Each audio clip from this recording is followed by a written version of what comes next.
असताना आशीर्वाद घ्यायचा त्या शाब्दी कवित्वासाठी त्या भवानी मातेच्या देवळात मच्छिंद्रनाथ जाऊन बसले.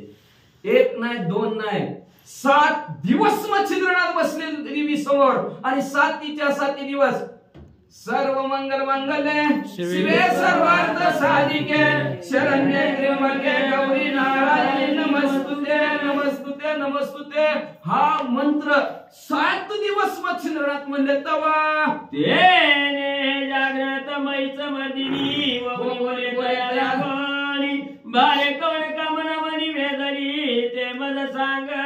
7 दिवस अनुष्ठान केलं. आपलं 9 दिवस असतं. 8 दिवस केलं अनुष्ठान आणि तसंच स्तवन केलं. पण आपलं 9 दिवसात एकदा बी म्हणत नाही. म्हणणार काहीतरी आई राजा उद उद म्हणते.